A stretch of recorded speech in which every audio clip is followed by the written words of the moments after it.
today for the next maybe about 40 minutes or so, we'll talk about maybe a basic introduction to what sales is and you know, some basic concepts. Okay, so people spend a lifetime to understand and get better at selling, but in 40 minutes or so, whatever base I can create or help to create is what I'm trying to attempt to do.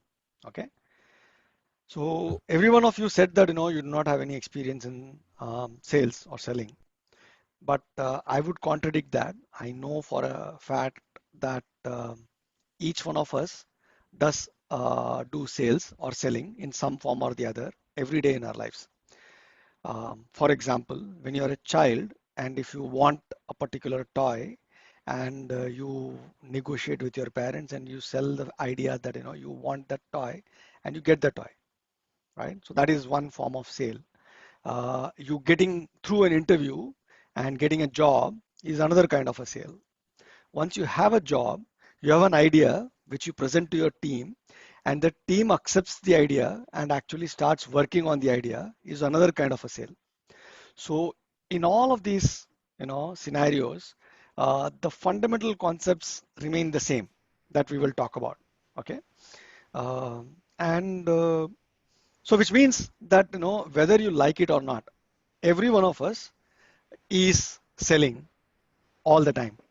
Whether you want to get a new job, whether you want to get your ideas heard and worked upon, whether it is, for example, whether it is going out and making friends, even there is some level of some kind of an interaction and there is some amount of sales involved. So anytime there is an exchange of value, okay, so the value can be in many forms. There is a kind of a sales interaction happening. You are with me so far? Yeah. So the way I like to run some of these sessions is that I'll need your input and feedback as we go along. If I'm just to talk myself and only talk, then I might as well do this as a recording and share the recording with you. So the reason why we are all live is so that we can have interactions. Okay. So at any point in time, if you don't understand, if you have a question, if you have a comment, stop me and ask. Is it okay? Sure. All Sure. good? Sure. Yeah, sure, Sure. sure. Okay. So let me just quickly share a slide deck. But before I even do that, okay, so I have maybe 6, 7 slides that I have prepared. Before I even do that, so can anyone tell me if if you've bought something significant in the last maybe 1.5 years? Bought, not sold.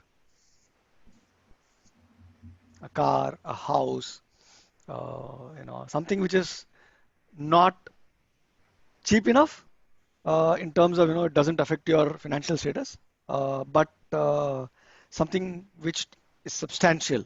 It could be whatever substantial for you. Have you bought something substantial in the last 1 year? Yeah, myself. I bought Okay, a so what washing did you machine. buy? Washing machine. Okay, so nice. So just take me through how you went about buying the washing machine. First, I have searched in the Flipkart and No, no, no, no, the no. character. So before you do all of that, when did you Mhm. find out that you need a washing machine? Did someone tell you that you need a washing machine? Did you find out you need a washing machine? How did that start? Because my mother is unable to Okay, wash the clothes. That's the okay. reason. So That's you, why. okay. So you found a need because you wanted to help your Yeah. mother, and as she's not able to wash her clothes by herself, so you found that you need to buy a washing machine. Okay. So then what did you do? Then I started searching the types of washing machine, the cost, how How did you go about searching it? Online, offline? yeah, first online. I have gone through online, not offline. Online Okay. and many platforms. So what Flipkart, did you Amazon. search? So what did you search? So when you say washing So machine, so did you have an idea about washing machines before? I'm no, assuming I you did, don't. right? No? Uh, Previously, I don't have any idea about that. Then later, I searched about the washing machines and the types and their specifications, how they. Okay. Okay. So what are what And can you give me some important specifications that you considered? uh, it's a type of the load, front loader, Okay. uh, Top load, front load. top load, yeah, front Okay. load or top load, and RPM, Okay. and also RPM, and also the Okay. how many kgs it can Okay. So the number assist, of clothes you and can wash. yeah, yes, sir, Okay. yeah, yeah, What else? and the power specification, Hmm. and So also that you know you are not going to pay extra for electricity. yeah. Okay. What else? So these are the things I consider. Okay. So you identified that, these are all different features. And did you also decide what kind you want? Did you say that you want to have a front loading or a top loading? Did you decide that Yeah, first? yeah, I consider it as a front load, not Okay. than the front load. Okay. And did you have a budget in mind? Yeah, I can. Okay. Yeah, it should be below 20,000. Okay. So you had a It budget should in not mind. exceed 20. Okay. So then did you also have any consideration with respect to brands? Yeah, Did you have any preference with respect to brands? yes. And the first preference is IFB, and the second preference is LG, like that. And why?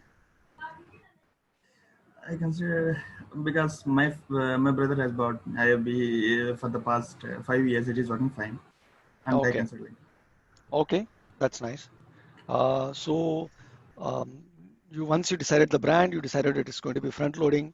You had a budget. So then you went out and started searching for the deals, right? yeah, yeah, of course. And finally you found something in your budget that you liked and you went ahead and bought it. Yeah, of course. Did you negotiate? Did you buy it online or offline? Online. Okay. So did you not consider offline buying? No, I didn't consider offline buying because we Okay. don't have any local. Like, Okay. Okay. So just keep this entire process in mind. Okay. So as we go along, you will find that each one of these is a step in a sales process. Okay. So let me just share my screen. Let me know if you're able to see my screen.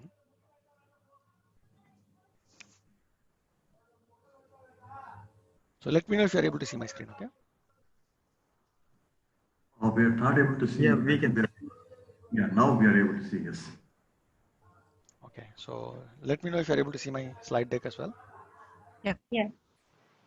Okay. So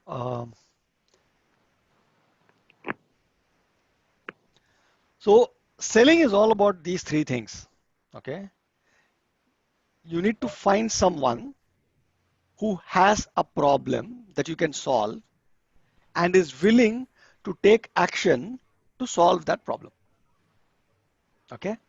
So in your case, Farooq, right? Yeah, Yeah. So in your case, you are the customer.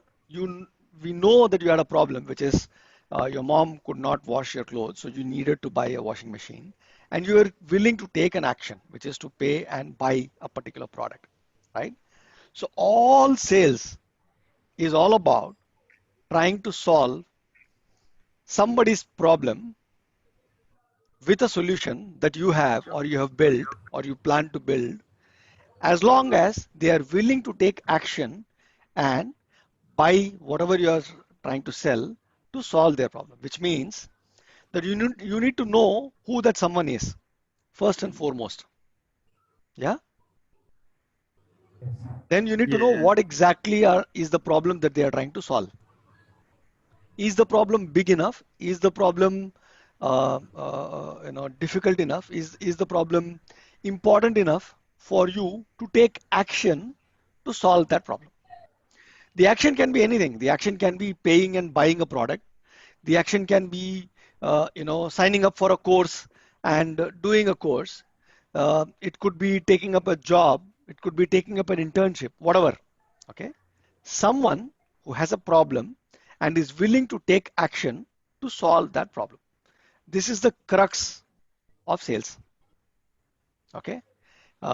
The same thing applies in all sales scenarios, whether it is you interviewing for a job, whether it is you negotiating with someone for buying, it's exactly the same.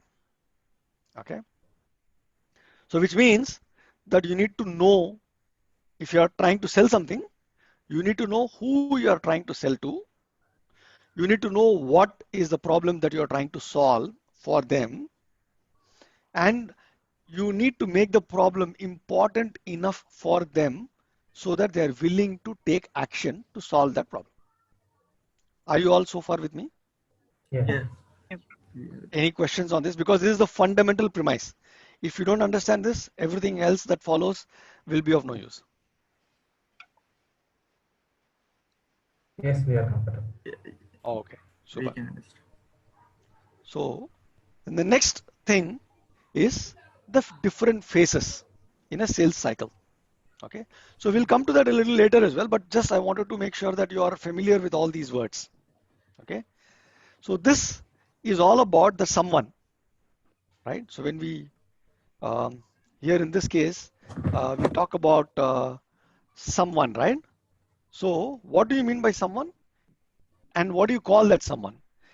This is the phase that someone will be taking or will be going through with you as the sales guy.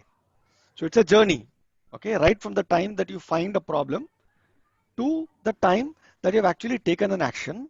This is what we call that someone. Okay, so suspect is the first phase, which is everyone who does not have a washing machine is a suspect for a washing machine company. So far with me? Yeah. Even people who have a washing machine but not their washing machine is a suspect. Okay, so prospect is someone who wants to buy a washing machine because they have identified that there is a problem. So the moment you identified that your mom is not able to wash your washing machine, wash your clothes, and that you need a washing machine, you move from being a suspect to becoming a prospect. Yeah.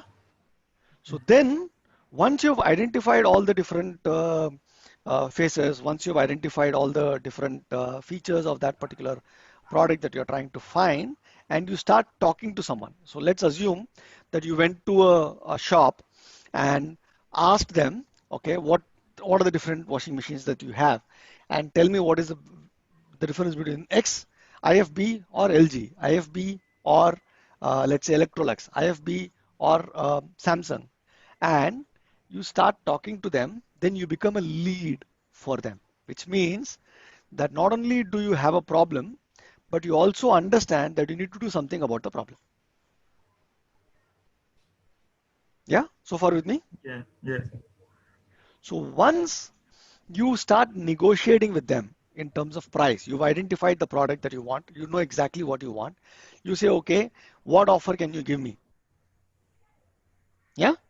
So can you give me a discount? Can you give me, let's say, with the washing machine, can you increase the warranty from 1 year to 3 years? Can you give me a free iron box? Can you do whatever? And you start negotiating, and you've decided that you want to buy from X, or you are okay to buy from X to solve this problem. Then you, from being a lead, you become an opportunity. Yeah? Yeah. Once you decide to buy and you actually pay by your credit card or your cash or your check from a particular vendor, then you become their customer. Got it? So sales is nothing but moving someone from being a suspect to becoming a prospect, to becoming a lead, to an opportunity, to a customer. So this is a journey. Okay, like any journey, there are different phases to it, and there are different things that you do at every part of your journey, right? So, for example, living life is also a journey. I don't know how many of you watch Rajnikant films. Do you like Rajnikant? Have you Like watched the film Basha? Yeah, Yeah. everybody likes Yeah. So in that film, there is this very famous song called Varke Yetta Pirchika or something like that, right? So he says that the first 8 years you do something. The next 8 years is for learning. The next 8 years is for you to go out and get married. The next 8 years is for you to earn money. Then the next 8 years is for you to actually do something good for the society. And then the last 8 years is for you to retire and die, or some sort of that kind, right? So in every phase, there are certain activities that you do. There are certain processes that you follow. There are certain things that you do in order to move to the next step. So any one of you remember that song that I am referring to? Yeah, in Telugu. Yeah, I Yeah, remember if it is in Telugu, we can. Yeah, that's okay. So if everyone understands Telugu, if someone can just maybe hum a couple of lines of that song. that. Sripath? Oh, so Sripath? Sripath is the singer in the room. Yeah. Go on, Sripath. No idea, sir. I don't have any idea about that song. Okay. So it's just fun if someone can do it. Hari, can try? It's okay. We're all friends here, so nobody is gonna make fun of you. Sorry, I don't know that lines. I don't know the lines of that. I've heard the song, but I don't remember the lines. Okay, but every one of you remember the song, right? In your mind. Yes. Yes, yes. So this is exactly what sales process is, you know, taking someone from being a suspect to prospect to lead to opportunity to customer. Every phase has certain steps that you need to do, that you need to keep in mind. Okay. So now we have spoken about someone. Now let's go to the next step, which is the problem space and the solution space. Okay. So when you are trying to move someone in this, take someone in this journey from being a suspect to becoming a customer, the first 2.5 stages, which is a suspect and a prospect till they become a lead, is what I call the problem space. This is where you focus on the problem that they are trying to solve. A lot of times they may not know that they have a particular problem. Okay. Or they may know that they have a problem, but they don't think the problem is important enough, urgent enough, critical enough that they need to find a solution or to take an action. Yeah, got it? All you need to do in this space is to show them that it is an important problem that you need to solve. So like every one of us in our lives, there are problems all around us, right? But you don't go out solving every problem that you face. You only solve problems, or you only take action to solve problems which are becoming either important, critical, or urgent. In your case, if I take it, I'm sure your mom would have benefited by you having a washing machine 2 years back as well. But at that point in time, that particular problem was not neither important, nor urgent, nor critical.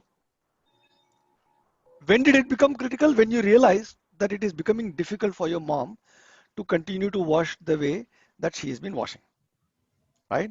So everything that you do has to start here to make sure that someone understands and realizes that this is something that is a problem that you need to take action and solve. Once you are able to showcase that yes, it is an important problem, urgent problem, critical problem that I want to solve, then you go about talking about your solution. What can I do to solve your problem? How can I solve your problem? Let's talk. Okay. So in this entire journey, from someone becoming a lead to actually becoming a customer, is what is the solution space. So far with me? Yes, yes, sir. Any questions, thoughts, comments? So one of the biggest mistakes that people do is start here. They start talking about, here is my solution. Why don't you buy it? If someone out of the blue came to you 2 years back and said, why don't you buy my washing machine? Would you buy it? You won't. Right. So do you all get these emails that, about Deals available in the Amazon. Sorry? Lot of spam mails will get about deals. Yeah. Different. Yeah. So this Club Mahindra, so how many of you have got this email or call from a Club Mahindra or some holiday sharing company? All of us would have got All it. of us will get the spam. It will be there. So they typically all these cold calls start from here, right? That is why they need to get at least 250 people in to get 10 sales or something like that, because they start here. Whereas every time you start from here is why brands do so much advertising and so much spending on advertising. Why? Because they want to make you aware of the problem that you are facing. Every advertisement that you see is talking about a problem that you potentially have and how they can solve it. A problem that you have, black skin. Okay, why buy a skin whitening cream? You have a problem with weight. You buy this.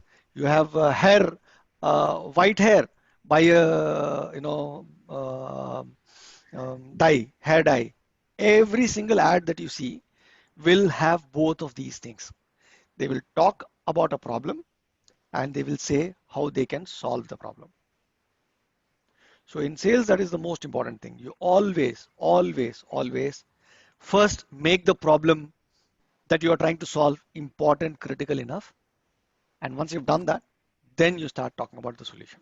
This is the single most biggest mistake that people do. Even when you're talking about ideas, even when you're talking about a job interview, you need to sell the problem first and then say how you can solve the problem. Okay, so far with me. So the last one is, so the last one in this is the action phase, right? So we spoke about someone, we spoke about the problem, then we need to talk about the action. So what is the problem? Why someone needs to solve this problem? Why they need to do it now? Why they need to do it with you? What if they don't do it, or what if they don't take action to solve this particular problem, and how can you help solve that problem? These are the 6 questions that you need to answer in order to move someone from being a prospect to becoming a customer. Yeah? What is the problem that someone is trying to solve? Why do someone need to bother about it? Why is it important, critical, and urgent for them to solve this problem? And why is it important to take action now? Why is it important that they take that action with you? What will happen if they don't take any action? And how can you help them? Or what is the next step? How do you go through that problem? These are the 6 steps that you need to take in order to move someone from being a suspect to becoming a customer. So if I take the example that Farooq just spoke, if I was a washing machine sales guy, can someone tell me how his entire buying journey fit with these questions? Can someone take me through that? Yeah, Hari. Can you try Hari? Are you able to hear Hari? Yeah, I'm able to, yeah. You're able to hear. Okay. Sure. Yeah, maybe each one of you 1 or 2 questions you can try. That's even better. So someone, each one of you answer one question. Yeah. With respect to the journey that Farooq had in buying his washing machine. What was the problem that he was trying to solve? Who wants to go first? Was trying to solve his mother problem. It's washing. It's a difficult. Okay. And why? It put a lot of burden on his mother. Okay. So And because he wanted to help her. Yes. Right? Okay. And who wants to answer why now? Why was it urgent? If it becomes critical. Yeah. Okay. So because she was not able to do it anymore, Yeah. right? So and why IFB? So why you? In this case, I'm saying, you know, assuming that you are IFB. So why IFB? Got promoted well when compared with other companies. Yeah. So it's fit a certain profile which Farooq was looking for, right? So the price, front loading, features, all of that kind of fit what he was looking for, right? So what if? Who wants to answer the what if? What if he did not do anything about it? What happens then? What if Farooq did not take action and buy the washing machine? What happened then? Because After Same few as days, like at least, I mean, currently maybe it could have been, I mean, if even if he doesn't buy it now, after few days, at least again the same issue could come into his mind. Hmm. and But What else? prices will be maybe very low. Okay. So prices may change. and maybe He might only postponing it. What else? the brand also could, I mean, it also can be changed after few days. Some other brand would come again. He Okay. need to search for some more solutions. Okay. More time. Such He will end up more spending more time, time. more, Okay. yeah. What else? You're all missing something very It important. can become bigger. It can become a bigger problem in future. Yeah. So what happens if his mother gets sick? If she hurts herself, right? So Yeah. that is a problem, right? That is a bigger problem. Then there is medical costs and all of that, and he will still have to buy the washing machine in any case, right? So then the how is, you know, how do you buy it? So whether the washing machine is available online, offline, deals, price discounts, promotions, blah, blah, blah, all of that, right? So this is how you take someone through the journey. You always start with what problem are you trying to solve for someone, right? So you need to know who that someone is very, very clearly.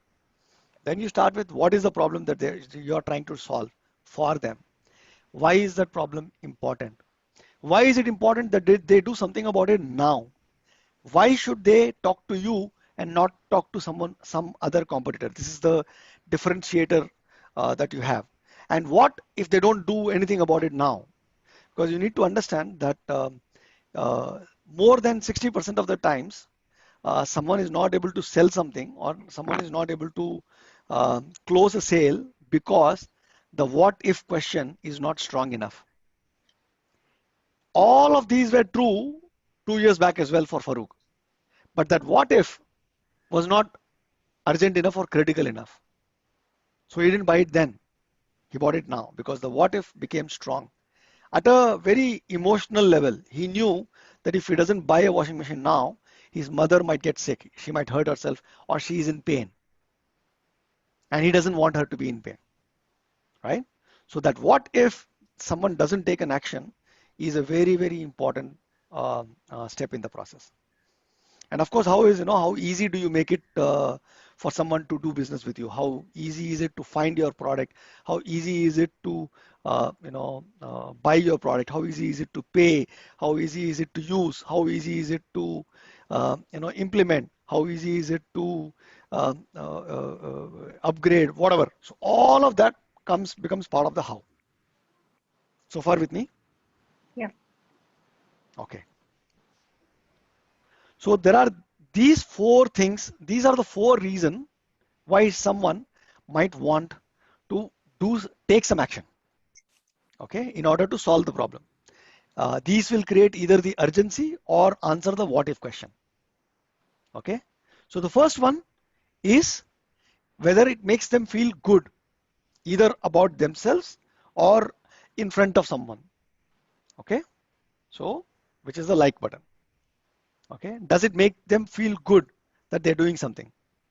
A lot of times, a lot of these personal care products all target here. They want to make you feel good about yourself. Some of the gift items that you talk about, they want to make you good in front of others. Okay. So can you make someone feel good about themselves a lot more than what they are doing today?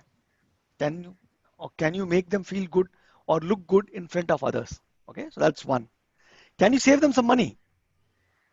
Okay, or help them make more money? So typically, almost all business purchases start here. And what is this called in business parlance? ROI, return on investment. Okay, so this is what they call ROI, or return on investment. Okay, I spend X amount of dollars. Will I get X amount of dollars in two years back? Will I get it in 1 year back? Will I get it in 3 years back? What is it? Can it help me make more money? Can it help me save more money? Or it can be about the time. Does it give me back some more time? Does it make it easier, faster for me? Can it give, can it give back time to me? This is where, almost all products that are being sold to extremely busy people. Can someone think of a product that actually gives back time? Interesting question. Hey, Mallaswari, Equity division. yeah, Farooq, anybody can, everybody can give an answer. That would be good. Think, no? So The you same buy so many example. different things. Yeah, give an example. The same example we have discussed, that washing machine. Yeah, It saves a lot saves of time. time. Yeah. Exactly. It saves time, right? It makes you feel good in front of about yourself as well, that you Yes, care about your mother, that you love her, that you want to avoid pain for her, right? So yes. it's feel good as well. Uh, the last one is prestige, right? So it also involves in your case as well. Your relatives might feel good that you've bought a washing machine for her, and that too a front-loading washing machine and not a semi-automatic top-loading one, right? Prestige. This is where all your premium products come in. This is why they have celebrity endorsements. This is where Omega watches. This is where Ray-Ban glasses. This is where anything and everything that helps you give prestige is all being sold here. So typically, in any sales situation, there are more than one of these at play. Okay, just need to remember that there is always more than one of these at play. And as long as you are able to address more than one of these, ideally, if you can address all four, a much better thing. But sometimes you may not be able to address all four, but at least 2 or 3 in your process of journey of talking about why should someone address the problem now and why should they do it with you. So far with me? Yes. Yes. Yes, yes. Any questions? How do we No? know that they have that problem? We have the solution. But how do you know that they have the problem? That is the $1,000,000 question, right? So this is why even before you build a solution, you need to first find the problem. Yeah? Yes. So that is the whole point. If you look at a lot of startups, a lot of products fail in the market because they directly go ahead and solve a problem which may or may not exist, or which may or may not be important, urgent, critical for someone. That is why Yes. I keep telling people, I keep telling startups that you need to focus on the problem. Who are you solving this for? So typically, when I talk about this entire thing, so let's just go to the next. So this is exactly what I'm talking about, right? So you need to know whom are you solving the problem for. That's the first thing in the entire process, even before you build a solution. Okay. So typically, great products or most successful products start with someone in mind as a customer or as a prospect. Okay, so let's take the example of Apple, Steve Jobs. Okay, he kept in mind anything he decided. He said, if I am willing to buy, then there are others like me who will be willing to buy. So he was the prospect. He wanted to figure out what is the problem that I face and solve that problem. Got it?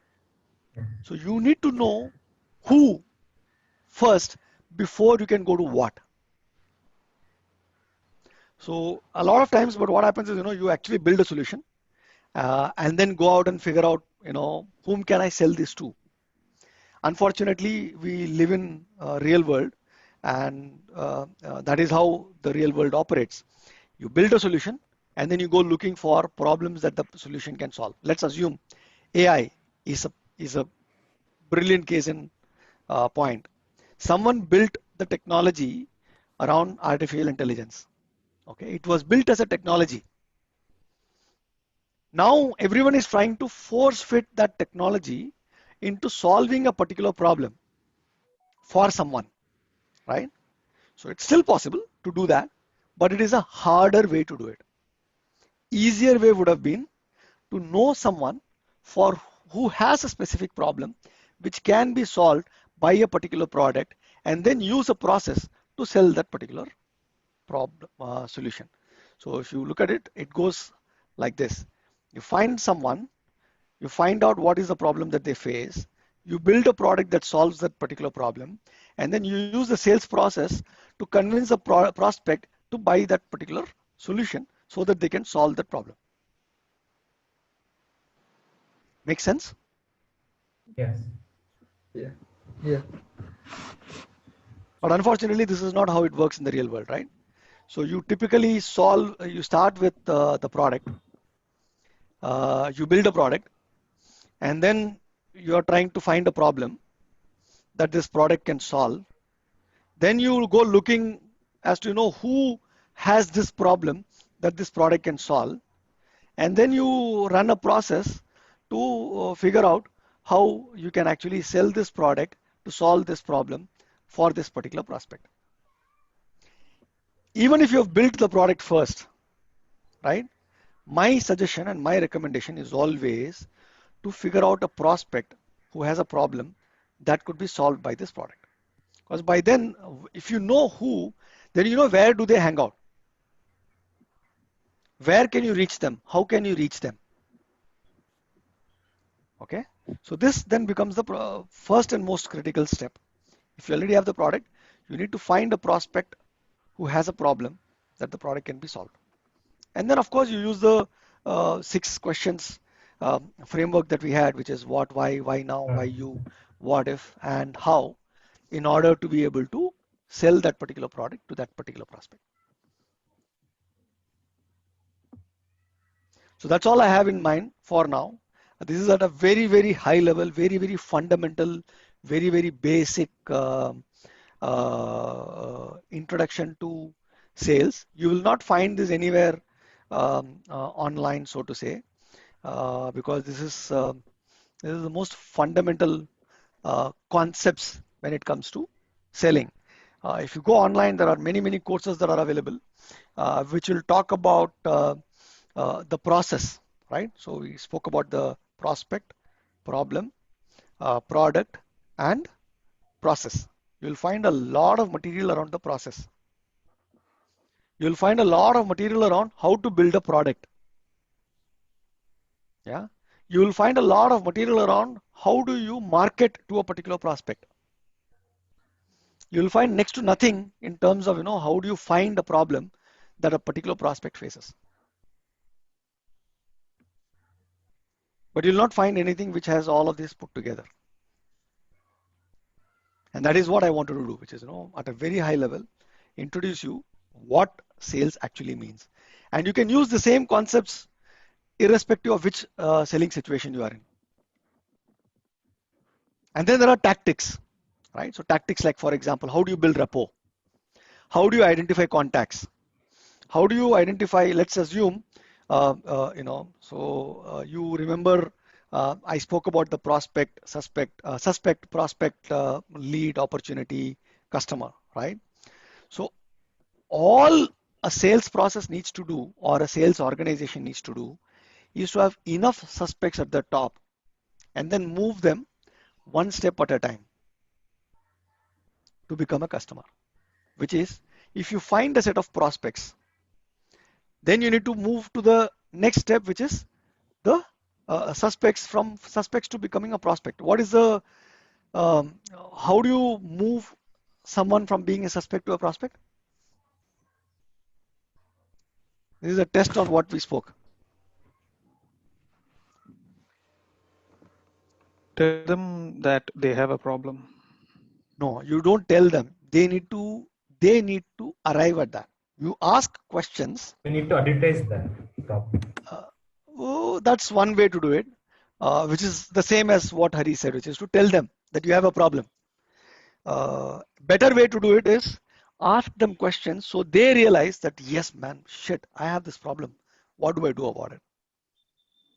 So them identifying that I have a problem is much stronger than you telling them that you have a problem. Yeah. So that is why you'll find advertisements usually, whichever advertisements you see, they keep on repeating it. Repeat. Why do they need to do that? Because right now you don't realize it. What they want to do is whenever you realize that you have a problem, they come into mind. Yeah. Oh, I have this problem. I saw that advertisement which said that they can solve this problem for me. They don't want you to forget them at that point in time. That is why they do all that advertising. Now, when it comes to selling to businesses, now there is a slight distinction between selling to individuals versus selling to businesses. Now, the distinction is the following. When you're trying to sell to an individual, it is that particular person or maybe, that small family, husband, wife, kids that you need to convince. Even there, the decision maker is one. It is either the wife or the husband. Generally. Right? Husband unlikely. Sorry? Husband's unlikely. Depends on the product. So if you are buying a car, most likely the husband is the one who's going to buy. I am assuming, stereotypical behavior, but yeah. So one of them, right? So either the husband or the wife has the final say. If you can identify who has the final say and you are able to convince them, you are done.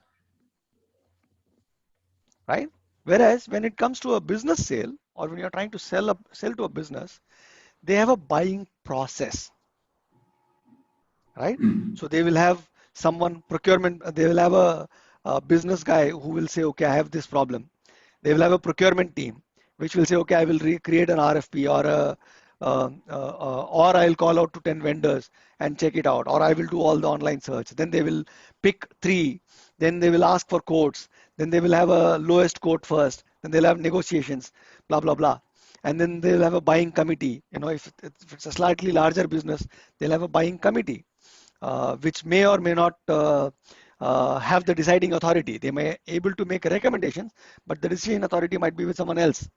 There is a budget for everything, right? Whether you fall into that budget or not, whether or not they will have a requirement in terms of, they will not do business with startups. They will only do business with companies which have a certain level of revenue, which have a certain level of customers. They might want to see or have references. Almost all of them, Farooq also went through, So he took reference from some of his relatives who have already used IFB product, and so he was comfortable buying IFB, right? So all of this can happen in both the sides when you're selling to businesses as well as selling to individuals, but selling to businesses takes longer. More individuals are involved, and if you remember the last one, the 4 things that I said, which you can use to show ROI, which is the likability, money, prestige, and time, right? So when you're trying to sell to businesses, the money becomes more critical, whereas when you're selling to individuals, that remains less critical. Unless, of course, you're selling a 5 lakh rupee phone, or a 5 lakh rupee watch, or a 3.5 lakh rupee pen, then money is the most important thing apart from prestige, because they want to show that they have enough free cash to spend 3 lakh rupees on a phone, on a fountain pen, right? So apart from that, in business, the money part and the time part becomes a lot more important. When it comes to individuals, prestige and likability become a lot more important.